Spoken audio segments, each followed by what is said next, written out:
오늘 우리는 하나님께서 우리에게 허락하신 거룩한 절기 맥주 감사 주일을 맞이해서 함께 하나님 앞에 예배 드립니다.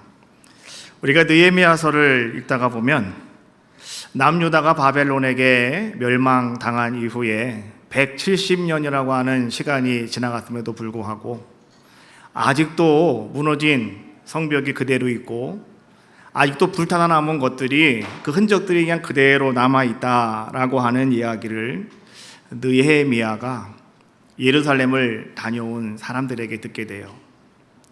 그때 그 이야기를 듣고 느헤미야는 너무나 마음이 아파서 그는 울며 금식하며 하나님 앞에 기도해요. 하나님, 아직도 무너진 성벽이 그대로 있다고 하니 하나님께서 우리에게 해방을 주셔서 이제 우리가 돌아간 지 벌써 80년이라고 하는 시간이 흘렀고 또 90년이라고 하는 시간이 흘러갔음에도 불구하고 아직도 그것이 그대로 있다고 하니 하나님 어찌하면 좋겠느냐고. 그때 하나님께서는 이 느헤미야에게 은혜를 베풀어 주셔서 이제 느헤미야가 예루살렘의 총독이 되어 돌아오는 그런 자의 모습이 되어지죠. 그래서 이 느헤미야가 이제 예루살렘에 돌아와서 그가 첫 번째로 행한 것이 무엇이냐? 그 무너진 성벽을 다시 깨끗하게 완성시키는 일을 하게 됩니다. 자그마치 100년이라고 하는 시간 동안 이루지 못한 일을 느헤미야는 단 52일 만에 이 일을 마무리하는 것을 성경은 우리에게 보여주고 있죠. 느헤미야가 이제 52일 만에 성벽을 다 재건한 이후에 느헤미야는 먼저 돌아왔던 학사 에스라를 불러서 에스라에게 이렇게 이야기를 합니다. 우리 모든 백성들에게 하나님의 말씀을 들려줍시다. 하나님의 말씀을 그들로 하여금 깨닫게 알게 하여 줍시다 라고 이렇게 이야기를 하죠.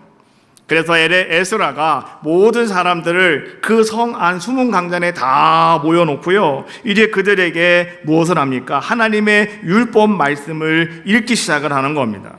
그런데 이스라엘 백성들이 그 말씀을 듣다가 이제는 그 말씀을 듣고 그들이 깨닫는 것이 한 가지가 있었어요. 우리가 이렇게 많은 시간 동안 살아오면서 왜 우리가 이 하나님의 말씀을 잊고 살았는지, 왜 우리가 이 하나님 말씀을 잃어버리고 살아서 지금 오늘 우리에게 이런 아픔이 있는 것인지, 우리가 하나님의 말씀을 잃었던 것이 바로 죄였구나. 그것이 깨달아지기 시작하면서부터 이스라엘 백성들은요, 통곡하며 울기 시작하는 자들의 모습이었다라고 하는 거예요.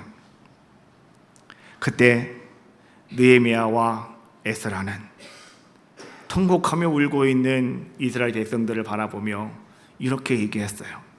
느헤미야 8장 9절에 있는 말씀이에요. 오늘은 너희 하나님 여호와의 성일이니 슬퍼하지 말며 울지 말라. 오늘은 너희 하나님 여호와의 성일이니 슬퍼하지도 말고 울지도 말아라. 왜 오늘 울지 말라고 이야기해 주고 있어요? 너희가 죄를 깨달았다면 이제 하나님의 용서를 붙잡아야 하는 시간이 바로 지금이라는 거죠. 그러니 더 이상 슬퍼하지 말아라. 울지 말아라. 눈물로 머물러 있지 말고 이제는 은혜로 나아가는 자가 되어야 한다고 말씀해 주고 있는 거예요. 그리고 또 한 가지, 하나님께서는 모세를 통해서 율법에 뭐라고 말씀하셨냐고 하면 하나님이 정하신 이 거룩한 성일에는 너희는 즐거워하라고 말씀하셨다. 그러니 슬퍼하거나 울지 말고 즐거워하라고 명령하는 거예요.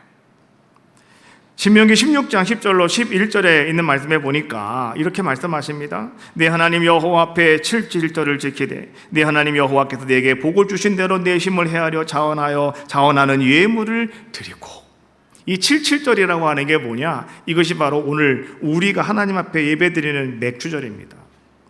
자, 여러분, 이 맥주절을 지키되 어떻게 하라고 말씀해 주고 있습니까? 그 다음 말씀에 보니까 너와 자녀와 노비와 레위인과 객과 고아와 가부가 함께 다 같이 말씀 띄워봐요. 다시.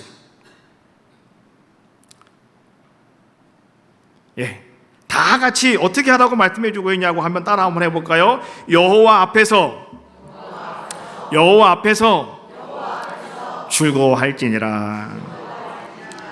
하나님께서는요 이렇게 명령하셨다라고 하는 거예요. 이날은 귀하고 복된 날이니 너와 누구 모두 다 함께 뭐 하라고요? 함께 하나님 앞에서 여호와 앞에서 즐거워하는 자가 되라고 우리에게 말씀해 주고 계시는 거예요.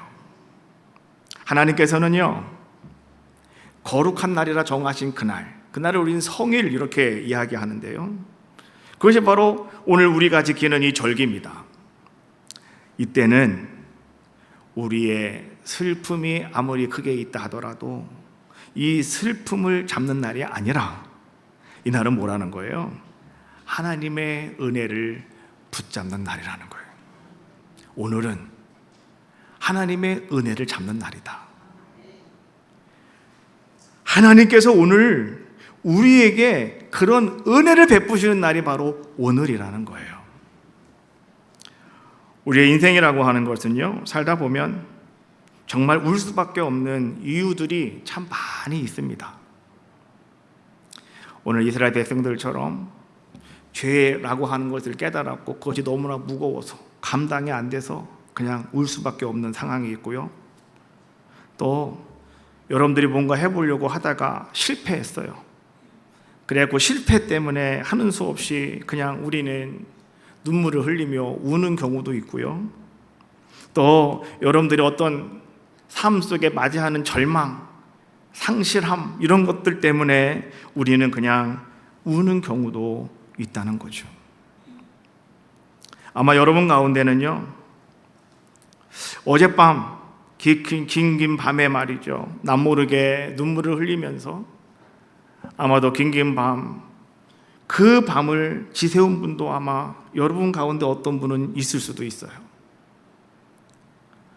또 어떤 분은 오늘 아침에 내가 교회를 가야 되겠다 이런 마음을 가지고 이제 아침에 교회 가려고 차를 타서 의자에 앉았는데 갑자기 힘이 쭉 빠지면서 알 수 없는 눈물이, 나도 알 수 없는 눈물이 내 눈에서 뚝뚝뚝뚝 떨어지는 그러한 분도 아마 있을 것이다라고 하는 거죠.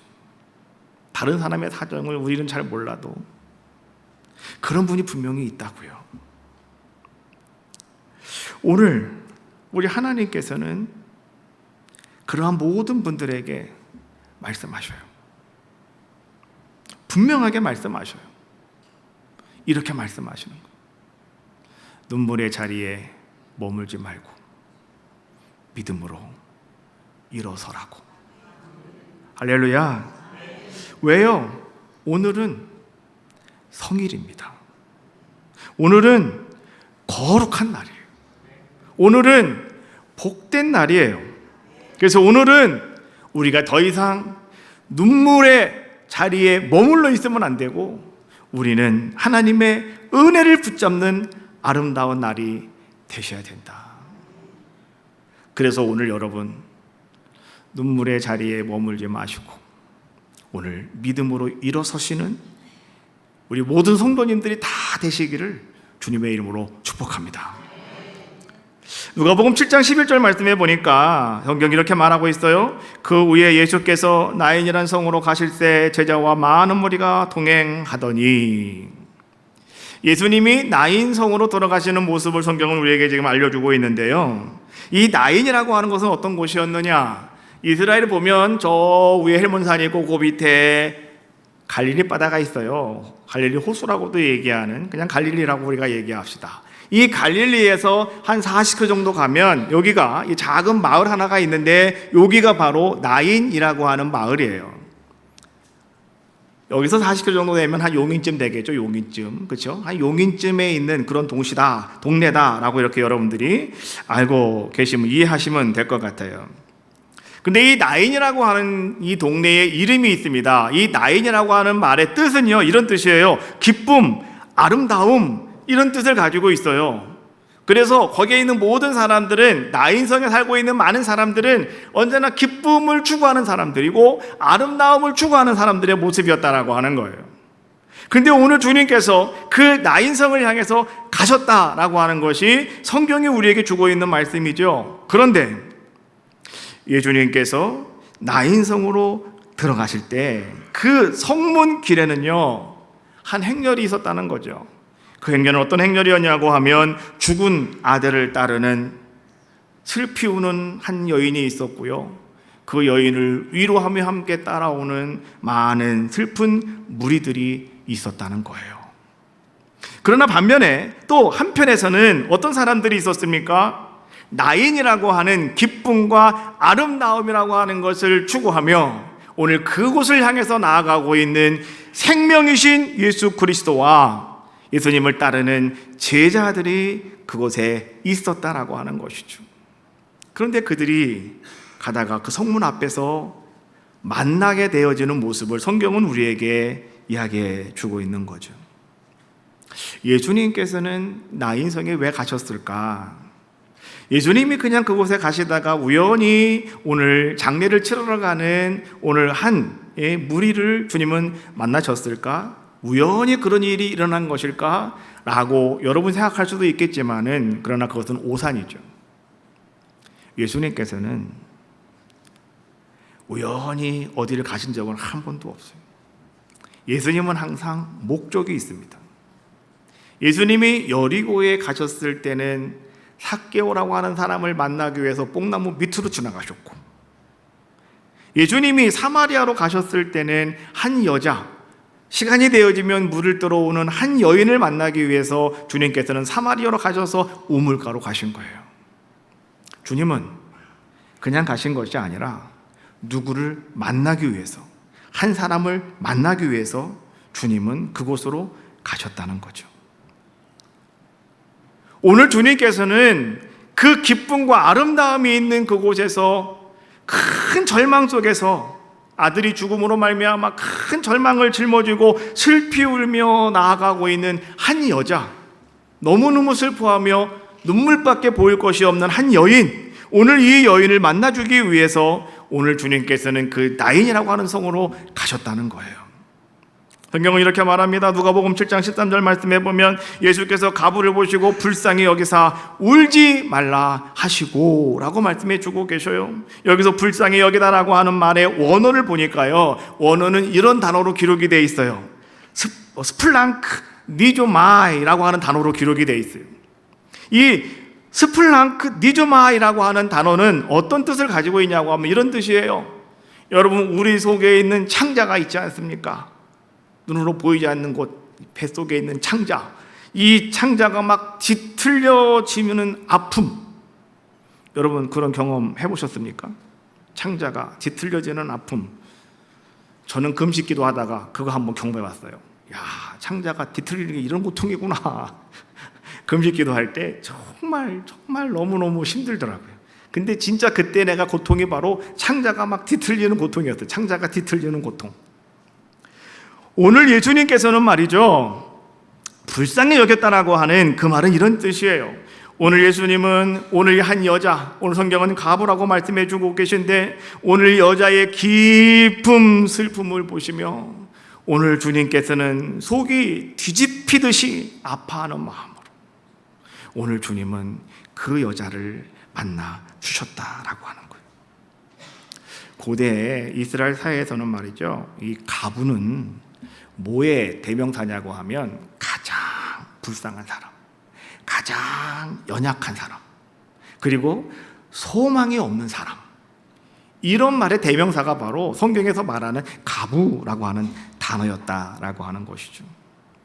그런데 오늘 우리 예수님께서는 그런 절망의 길목에 서 있는 한 여자, 오늘 이 여자를 찾아가셔서 오늘 주님은 그 여인을 만나 주시고 오늘 주님은 그 여인에게 뭐라고 말씀하셨어요?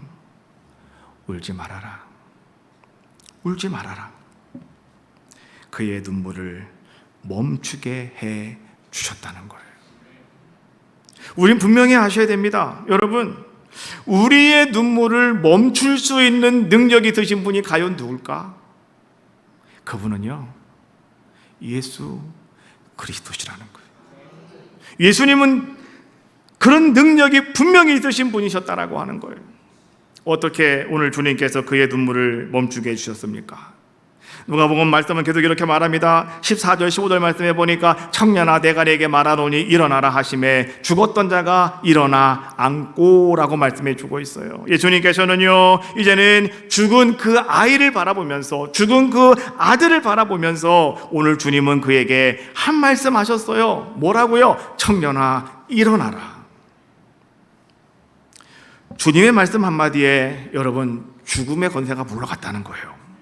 주님 말씀 한마디에 다시 죽었던 아이가 살아나는 놀라운 역사가 나타났다라고 하는 것을 성경은 말씀해 주고 있는 거예요. 우리가 분명히 알 수 있는 것은 무엇인지 아십니까? 주님의 말씀은 죽음에서 생명으로 우리를 옮긴다. 그것이 주님의 한 말씀이라는 거예요. 왜 그런지 아십니까? 하나님이 천지를 창조하실 때 빛이 있으라 말씀하시니 빛이 있었고, 하나님이 나뉘어라 말씀하시니 나뉘어졌고, 하나님 말씀하시면 그대로 되는 것, 이게 전능하신 하나님이시란 말이에요. 오늘 예수님이 누구시냐? 바로 예수님도 하나님과 같은 분이시란 말이에요. 바로 예수님도 하나님이시란 말이에요. 그래서 예수님의 말씀 한마디에 오늘 모든 것들은 이루어지게 되는 거죠. 오늘도 우리 주님은요, 말씀 한마디로 여러분들에게 어떤 은혜를 베풀어 주시는지 아십니까? 오늘 여러분이 살아가면서 여러분들 사이에서 관계 속에서 깨어진 모든, 무너진 모든 관계들, 또 여러분이 살다 보니까 너무 바빠서 여러분이 잃어버린 여러분의 소망들, 여기저기서 찢기고 깨지면서 여러분들 마음이 정말로 만신창이가 되어져 가지고 깨어진 여러분들의 마음들, 여러분 이런 모든 것들을요, 오늘 예수님께서는 말씀 한마디로 다 돌려주시고 회복해 주시고 여러분의 눈에 눈물을 멈추게 하시는 분이 누구시냐? 그분이 바로 우리 예수님이시라는 거예요. 그 예수님이 오늘 여러분 찾아오셨어요. 옆에 사람 찾아오는 것이 아니라 나를 찾아오신 거예요. 그 주님께서. 그래서 오늘은요, 성일이라고 말하는 거예요. 그래서 예미야가 울지 말라고 얘기하는 거예요. 슬퍼하지 말라고 이야기하는 거예요. 오늘 우리는 8장에 있는 말씀을 보았는데요, 이 8장에는 야히로라고 하는 회당장이 나와요. 이 야히로는 회당장으로서 유대 공동체에서 존경받는 위치에 있는 자의 모습이었습니다. 그런데 그 사람에게는 사랑하는 딸이 하나 있었는데, 근데 그 딸이 지금 12살이었다고 그래요. 그런데 그만 이 아이가 죽을 병에 걸렸답니다. 회당장이기 때문에 뭐 어떤 의사들을 안 만나봤겠습니까? 어떤 약을 안 써봤겠습니까? 이것저것 다 써봤을 것이고 다 손 써봤을 것이다 라고 하는 거예요. 그런데 이 아이의 병을 고치지 못하는 거예요. 12살인데. 그때 야이로는 예수님 앞으로 달려갑니다. 자기의 모든 체면을 다 내려놓고 그는 예수님 앞에 달려가서 예수님 앞에 엎드려요. 그리고 예수님께 그는 간청을 하죠. 오늘 누가복음 8장에 나오고 있는 회당장의 딸 이야기는요, 마태복음, 마가복음에 똑같이 말씀이 기록이 되어 있어요. 그런데 마가복음 5장 23절 말씀에 보니까 이렇게 기록이 되어 있어요. 간곡히 구하여 이르되 내 어린 딸이 죽게 되었으니 오셔서 그 위에 손을 얹으사 그로 구원을 받아 살게 하소서 하거늘. 엎드려 간청하는 겁니다. 체면이고 뭐고 다 내려놓고 지금 예수님께 엎드려 그가 간청을 하고 있어요. 해당 장은 누군지 아십니까? 해당 장은 율법 교사예요. 하나님 말씀을 가르치는 사람이라고요. 그래서 많은 사람들에게 존경받는 사람이라고요. 그런데 그 당시에 말이죠, 예수라고 하는 분이 나타나서 예수라고 하는 분이 바로 내가 메시아다라고 이야기하면서 많은 사람들 같이 만나서 사람들의 병도 고쳐주시고 막 이런 이야기들을 막 하는 것을 보고 유대인들은 말이죠, 이 예수님을 어떻게 하면 없애버릴까, 예수님을 어떻게 하면 쫓아버릴까, 이거 골머리 썩는 사람들이 바로 이 유대인들이었거든요. 그러니까 율법 교사들도 다 같은 패였단 말이에요. 그런데 오늘 이 야이로라고 하는 회장장은 자기 사랑하는 딸 때문에 모든 체면을 다 내려놓고 그 앞에 엎드려서 뭐라고 말하는 거예요? 내 딸이 죽게 되었습니다. 오셔서 그 위에 손을 한번 얹어주시고 고쳐주시기를 원합니다 라고 이렇게 간청을 하고 있는 거죠. 예수님께서는요, 오늘 이 야이로 회당장의 모습을 보시고 주님은 흔쾌히 그래 갑시다, 당신 집으로 갑시다, 내가 당신 집에 가서 당신 딸을 고쳐주리다 하고 예수님과 함께 야이로의 집으로 출발을 하게 됩니다. 그런데 가는 길에 사건이 터지게 되죠. 12년 동안이나 혈루증으로 앓고 있던 한 여인이 몰래 예수님 앞으로 오더니 예수님 뒤에서 그의 옷자락을 잡았어요. 그래서 예수님이 가시던 길을 잠시 멈추게 합니다. 12년 동안 혈루증을 앓던 이 여인은 말이죠, 어떤 자의 모습이었냐고 하면, 혈루증이라고 하는 것은 피가 계속해서 흐르는 병이에요. 유출되는 병입니다. 그런데 여러분 생각해 보십시오. 12년 동안 피가 멈추지 않는 병을 가지고 있다. 얼마나 고통스러운 삶을 살아온 여인입니까?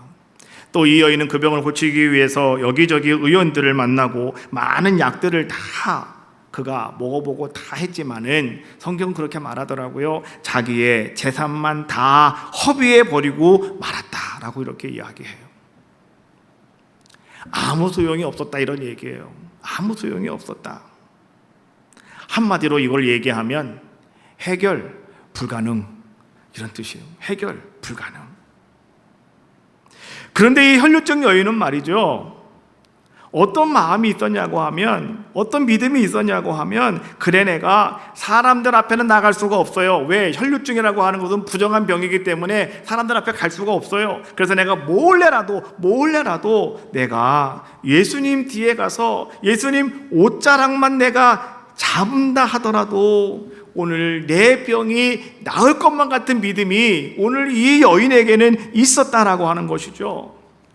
그래서 이 혈루증 여인은 말이죠, 떨리는 마음을 진정하면서, 막 떨리지 않겠습니까? 사람들이 만약에 너 그러면은 자기 쫓겨나는 거잖아요. 거기 잡혀가지고 막 팽개팅이 될 수도 있고 잘못하면 돌 맞을 수도 있고 말이죠. 그러니까 떨리는 마음을 가지고 오늘 그는 주님 앞에 나와서 주님의 옷자락을 잡는 자의 모습이었다라고 하는 거죠. 여러분, 떨었다라고 하는 것은 뭐예요?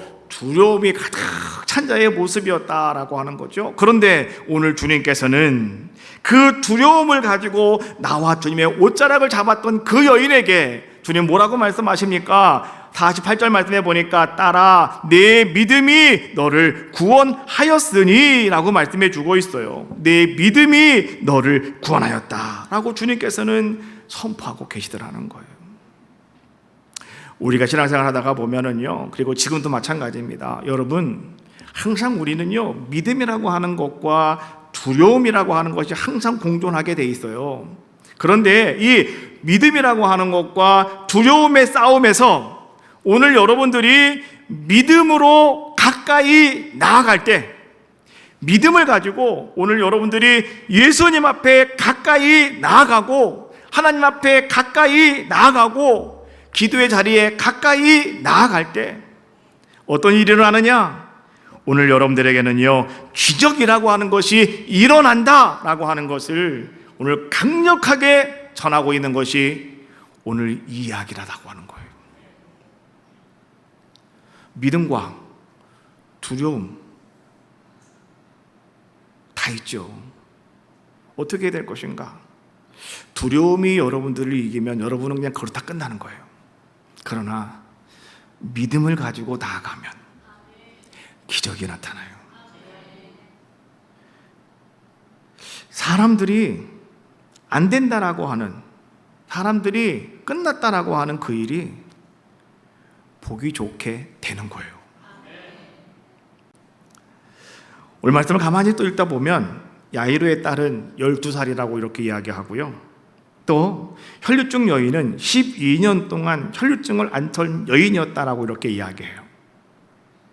오늘 이 두 사람을 대조시키면서 성경은 우리에게 무언가를 말씀하려고 하는 것 같아요. 성경적으로 보니까 12라고 하는 숫자는 하나님의 백성을 상징하는 완전 숫자가 12입니다. 그래서 이스라엘의 12지파 알고 계시죠? 예수님의 12제자 알고 계시죠? 그것은 꼭 뭘 상징하는 것이냐? 하나님의 백성을 상징하고 있는 거예요. 그러면 오늘 이 이야기는 오늘 이 시간 여러분들에게 어떤 메시지를 던지고 계시는 것일까? 이스라엘 백성들처럼, 다시 말하면 하나님의 백성들처럼 오늘 여러분들은 하나님의 자녀가 된 사람들이잖아요. 그러면 오늘 우리들도 이 이스라엘 백성들, 하나님 백성들처럼 질병과 죽음, 아픔, 괴로움, 이러한 모든 것들, 이것이 오늘 우리들의 영적인 상태다, 이런 얘기예요.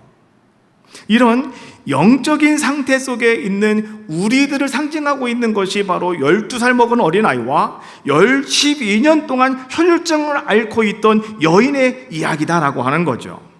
그렇다고 한다면 이야기를 통해서 오늘 성령께서 여러분들에게 주시고자 하시는 말씀의 의미는 뭐냐? 오늘 여러분들도 하나님의 백성 아닙니까? 그렇다고 한다면 오늘 여러분들이 겪고 있는 영적인 슬픔, 아픔, 여러분들이 가지고 있는 육적인 고통과 아픔과 슬픔과 눈물, 여러분 이런 모든 속에서도 하나님은 여러분들을 고치시고 치유하신다는 거예요. 그리고 여러분의 눈물을 마르게 해주신다는 거예요.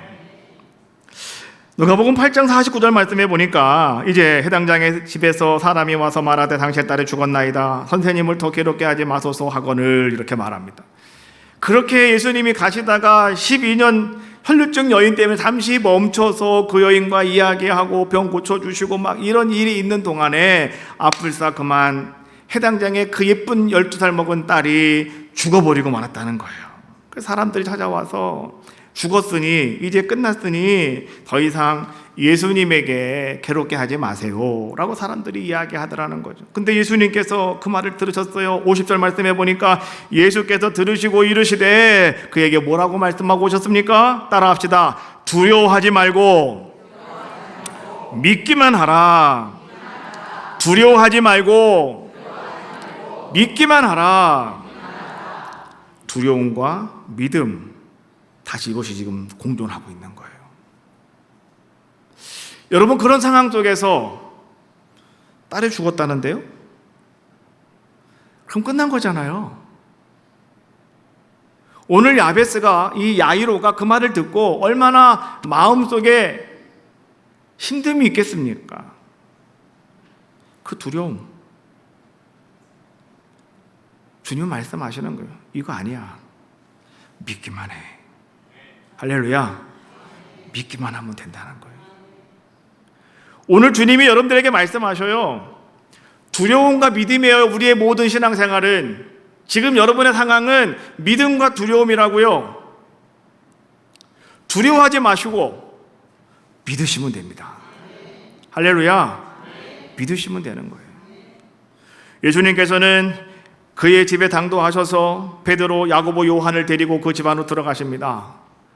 들어가 봤더니 사람들이 어떻게 하고 있습니까? 52절, 모든 사람이 아이를 위하여 울고 통곡하매 예수께서 이르시되 울지 말라. 주님은 말씀하시는 거죠. 사람들이 들어갔더니 다 울고 다 통곡을 하고 있어요. 그 집은 울음소리가, 통곡소리가 온 집에 가득 차버린 집의 모습이었다라고 하는 겁니다. 그런데 오늘 주님께서는 그 울음소리와 통곡소리가 가득 차 있는 그곳에서 주님은 뭐라고 말씀해 주고 계시냐고 하면 울지 말라. 주님은 말씀하시더라는 거예요. 왜 주님은 그렇게 말씀하실 수가 있을까요? 아까 제가 얘기했잖아요. 주님은 그런 능력이 있으시다고요. 주님은 그런 권세가 있으신 분이시라고요. 죽음 앞에서도요, 눈물을 멈추게 할 수 있는 능력이 있으신 분이 누구시냐? 바로 그분이 우리 예수님이시기 때문에 오늘 주님께서는 울지 말라 말씀하실 수가 있는 거예요. 사람들은 끝났다고 이야기합니다. 그러나 주님께서는 뭐라고 말씀하십니다? 아니라는 거죠. 52절 마지막 절 말씀해 보니까 이 아이는 죽은 것이 아니라 뭐라고 말하고 있어요? 잔다라고 말씀하고 있는 모습을 성경은 우리에게 말씀해 주고 있는 거예요. 세상 사람들이 여러분들에게 당신은 이제 끝났어요. 당신에겐 소망이 없어요. 당신은 안 돼요. 라고 하는 이야기가 여러분 귀에 들려오고 여러분이 있는 공간을 가득 채운다 하더라도 여러분, 절망의 소리가 아무리 커도 기억하세요. 주님의 말씀은 진리다. 할렐루야. 주님 말씀은 진리예요. 그래서 우리는 주님 말씀만 붙잡으면 되는 거예요. 누가복음 54절 말씀해 보니까 예수께서 아이의 손을 잡고 불러 이르시되 아이야 일어나라 하시니. 자, 이 말씀이 같이 가고 있는 본문 말씀 마가복음 5장 41절 말씀이 이렇게 말씀해 주고 있어요. 아이의 손을 잡고 이르시되 달리다굼 하시니, 번역하면 곧 내가 네게 말하노니 소녀야 일어나라 하심이라. 할렐루야. 오늘 예수님께서는요, 많은 사람들이 이제 끝났다고 사람들이 통곡하며 울고 안 된다고 사람들은 말하고 있는 그때에 오늘 주님께서는 그 죽은 아이를 붙잡으시고 뭐라고 말씀하셨다고요? 달리다굼 이렇게 말씀하여 주셨더니 그 죽은 소녀가 벌떡 일어나서 말이죠, 그 소녀가 걸어다니는 놀라운 역사가 나타났더라. 할렐루야. 이런 기적이 나타났다는 거예요. 오늘 이 시간 우리도 마찬가지가 아닌가 생각이 들어요. 이제는 끝났다고 말하는 사람들 앞에서, 이제는 끝났다고 여러분 스스로도 그렇게 말하고 있는 여러분들의 모습이라고 한다면 오늘 주님이 하시는 말씀, 성령께서 하시는 말씀은 눈물의 자리에 머물지 말고 믿음으로 일어서시라는 거예요. 달리다굼, 믿음으로 일어서십시오라고 말씀해 주고 계시는 거예요. 우리는 눈물로 끝나는 인생이 아니다. 그럼 우리는 어떤 사람이냐? 다시 믿음으로 다시 일어서야 되는 인생이 바로 우리들이고, 이것을 누가 해주신다? 예수님께서 그렇게 만들어 주신다는 거예요. 믿음으로 일어나면 오늘 이 시간에 하나님은 여러분들에게 새로운 길을 열어줄 줄로 믿습니다. 오늘 여러분들이 믿음으로 일어나면 오늘 여러분들도요, 죽음에서 생명으로 옮겨지는 놀라운 역사가 나타나게 될 줄로 믿습니다. 믿음으로 일어나면 오늘 여러분의 사명이 다시 회복될 것이고요, 여러분들의 믿음이 다시 회복될 것이고요, 여러분들이 영적으로 다시 승리할 수 있는 아름다운 자의 모습으로 오늘 우리 하나님께서, 주님께서 만들어 주실 줄로 믿습니다. 다른 사람 아무도 몰라도 나의 숨은 눈물 주님은 아셔요. 남편도 모르고 아이도 몰라요. 그러나 주님은 알고 계시다고요. 오늘 나의 절망의 가장 포인트에서 날 찾아오신 주님께서 오늘 교회 오셔서 처음 예배 드리시는 분도 계신데요. 오늘 예배의 자리가 그분의 터닝 포인트의 자리예요. 오늘 내가 돌아서는 자리라고요. 왜요? 주님이 지금 날 찾아오셨잖아요. 지금 나에게 나를 만나 주셨잖아요. 그리고 나에게 말씀하시잖아요. 울지 말라고, 포기하지 말라고, 다시 일어서라고. 근데 그냥 일어서면 안 돼요. 어떻게 일어서라고요? 믿음으로 일어서라고. 오늘 우리는요, 거룩한 날 성일, 여러분 잘 오셨고요. 오늘 주님께서 나인성으로 들어가는 한 여자를 찾아가 만나 주셨고, 믿음으로 주님 앞에 나와 엎드린 야히로라고 하는 해당장, 그의 딸을 고쳐주시며, 또 12년 동안 소망 잃고 혼자 그렇게 슬퍼하며 죽을 날만 기다리던 그 사람을 소생시켜 주셨던 예수님께서 여러분에게 하시는 말씀 잘 들으십시오. 울지 말아라. 눈물의 자리에 머물지도 말아라. 그리고 이제 믿음으로 일어서라. 달리 다굼. 찬양합시다. 아무것도 두려워하지 말아라.